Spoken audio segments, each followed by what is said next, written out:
everybody?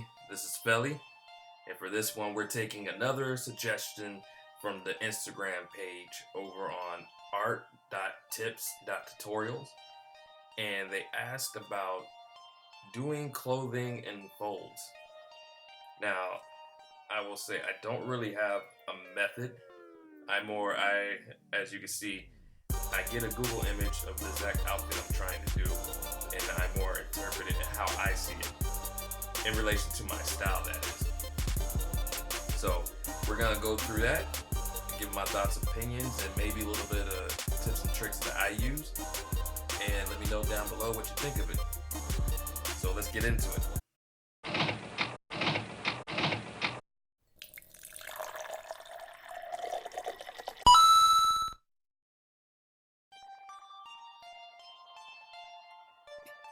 Now, as you can see, when you're using references for clothing, even though yes, I am copying the image to the right, but I'm still applying it in the style that's similar to how I already make things.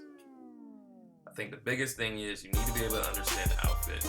You need to also address how deep into it are you going to go. Like right now, I'm doing overkill on this, adding way too many folds, creases. And it's probably not something I would keep or actually use, but this is just me going off of what I have here. Now this is more of a simplistic outfit. I'm not gonna go too crazy, but still, I'm gonna lock into basic shapes. For me, I don't feel there's really a trick to it. It's more once you understand how fabric bunches, how it sits, how it rests, how it hangs, you'll be able to get the hang of it to where you can freehand it. Or if not, there's nothing wrong with looking at references. So as you can see, I'm giving it the same baggy sleeve look as a reference. Maybe not as big. Hers is super droopy. And, there's a few detail lines. Let's try this one. Now see, it's got a lot of detail on the top, but kind of simplistic in the body of this. So you see, I'm just giving attention to some details,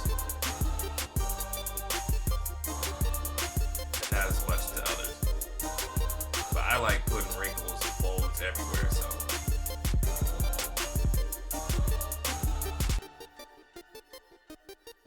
But this is basically how I would practice it, so that's why I'm trying to get as many different outfits as possible. You can see here, so it's basically, once you're okay with getting generic shapes down, you should be able to at least block out an outfit that you want. And I would say the key thing is making it hug the body you're putting it on. Not just making floating in it. So that's why you see me working over this bodyline art, which I know is kind of janky. I know the hips are messed up. Don't roast me. See? So adding those little small details. And once again, it just really depends on the style you're going for. If you're going for something simplistic, all these folds and crease lines may not be something you need to do. You may just need a generic shape. But then, how smooth, jagged, or detail is up to you. But I think drawing clothes maybe is not the problem, but it's the knowledge of what type of clothes, or doing something different than, say, a basic t-shirt and jeans, which I see a lot of people start out doing. So I say, why not hit Google, type it in if you're looking for something specific. This, I just put women's clothing. But if, type in urban clothing, chic, millennial, vintage, and you'll get different styles, and try those and switch it up. See how it is if you draw a zoot suit versus drawing something Victorian, steampunk.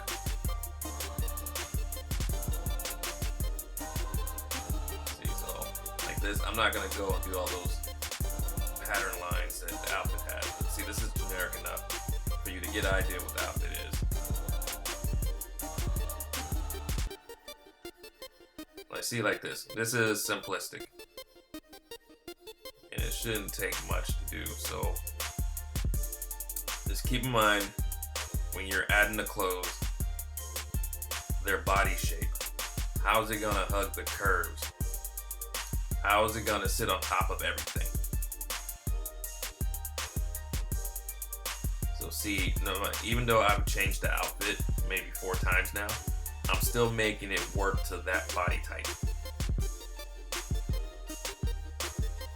So everything's gonna follow her silhouette, sit on top of it, interact with it, the curves, the rises, the dips.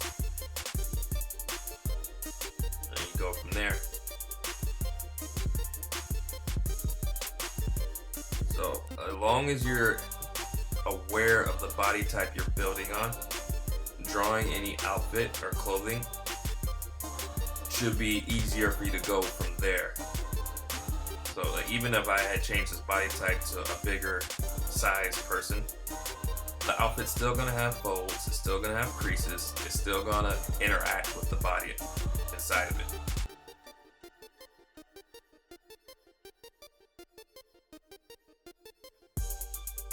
Same thing with this. Big coat, but the body still impacts it. Even though we need to fix that hip. Yeah, there we go.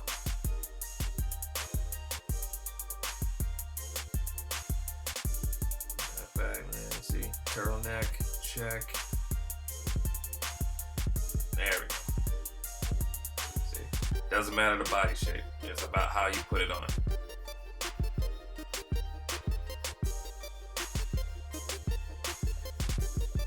This one, I'm not even gonna pull up a reference. I'm just gonna draw like whatever comes to mind.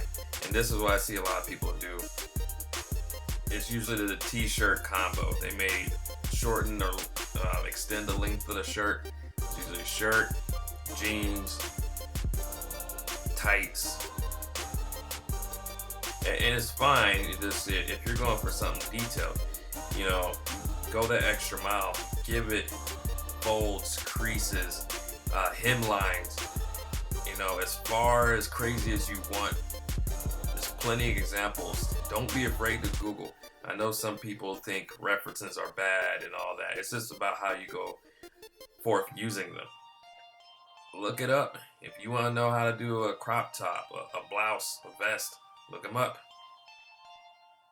Now this one, here's what I've been talking about most of the video. It depends on the style you're using.